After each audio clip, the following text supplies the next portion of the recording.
லூக்கா நற்செய்தி 7ஆம் அதிகாரம். இறையாட்சியின் பின்னணியில் திருமுழுக்கு யோவான். யோவானுடைய சீடர் இவற்றையெல்லாம் அவருக்கு அறிவித்தனர்.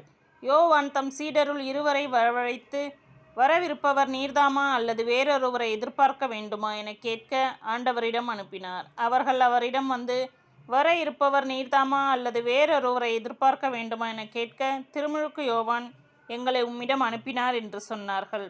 அந்நேரத்தில் பிணிகளையும் நோய்களையும் பொல்லாத ஆவிகளையும் கொண்டிருந்த பலரை இயேசு குணமாக்கினார். பார்வையற்ற பலருக்கு பார்வை அருளினார். அதற்கு அவர் மறுமொழியாக, நீங்கள் கண்டவற்றையும் கேட்டவற்றையும் யோவானிடம் போய் அறிவியுங்கள். பார்வையற்றோர் பார்வை பெறுகின்றனர், கால் ஊனமுற்றோர் நடக்கின்றனர், தொழுநோயாளர் நலமடைகின்றனர், காது கேளாதோர் கேட்கின்றனர், இறந்தோர் உயிருடன் எழுப்பப்படுகின்றனர், ஏழைகளுக்கு நற்செய்தி அறிவிக்கப்படுகின்றது. என்னை தயக்கமின்றி ஏற்றுக்கொள்வோர் பேறு பெற்றோர் என்றார். யோவானிடமிருந்து வந்த தூதர்கள் திரும்பி சென்ற பிறகு இயேசு மக்கள் கூட்டத்திடம் யோவானை பற்றி பேசத் தொடங்கினார். நீங்கள் எதை பார்க்க பாலை நிலத்திற்கு போனீர்கள்? காற்றினால் அசையும் நாணலையா? இல்லையேல் யாரை பார்க்க போனீர்கள்? மெல்லிய ஆடை அணிந்த ஒரு மனிதரையா? பளிச்சிடும் ஆடை அணிந்து செல்வச் செழிப்பில் வாழ்வோர் அரச மாளிகைகளில் அல்லவா இருக்கின்றனர். பின்னர் யாரைத்தான் பார்க்க போனீர்கள்? இறைவாக்கினரையா? ஆம், இறைவாக்கினரை விட மேலானவரையே என நான் உங்களுக்கு சொல்கிறேன். இதோ என் தூதனை உமக்கு முன் அனுப்புகிறேன்.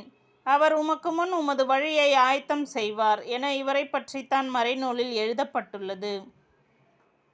மனிதராய் பிறந்தவர்களுள் யோவானை விட பெரியவர் ஒருவரும் இல்லை. ஆயினும் இறையாட்சிக்கு உட்பட்டோருள் மிகச் சிறியவரும் அவரினும் பெரியவரே என நான் உங்களுக்கு சொல்கிறேன். திரண்டிருந்த மக்கள் அனைவரும் வரி தண்டுவோரோடும் இதை கேட்டு கடவுளுடைய நீதி நெறியை ஏற்று யோவானிடமிருந்து திருமுழுக்கு பெற்றனர். ஆனால் பரிசேயரும் திருச்சட்ட அறிஞரும் அவர் கொடுத்த திருமுழுக்கை பெறாது தங்களுக்கென்று கடவுள் வகுத்திருந்த திருச்சட்டத்தை புறக்கணித்தார்கள். பின்னர் இயேசு, இத்தலைமுறையின் மக்களை யாருக்கு ஒப்பிடுவேன்? இவர்கள் யாருக்கு ஒப்பானவர்கள்? இவர்கள் சந்தை வேளையில் உட்கார்ந்து ஒருவரை ஒருவர் கூப்பிட்டு, நாங்கள் குழல் ஊதினோம், நீங்கள் கூத்தாடவில்லை, நாங்கள் ஒப்பாரி வைத்தோம், நீங்கள் அழவில்லை என்று கூறி விளையாடும் சிறு பிள்ளைகளுக்கு ஒப்பானவர்கள். எப்படியெனில் திருமுழுக்கு யோவான் வந்தார். அவர் உணவு அருந்தவும் இல்லை, திராட்சை மது குடிக்கவும் இல்லை. அவரை பேய் பிடித்தவன் என்கிறீர்கள். மானிட மகன் வந்துள்ளார். அவர் உண்கிறார், குடிக்கிறார். நீங்களோ இம்மனிதன் பெருந்தீனிக்காரன், குடிகாரன், வரி தண்டுபவர்களுக்கும் பாவிகளுக்கும் நண்பன் என்கிறீர்கள். எனினும் ஞானம் மெய்யானது என்பதற்கு அதை ஏற்றுக்கொண்டோரின் செயல்களே சான்று.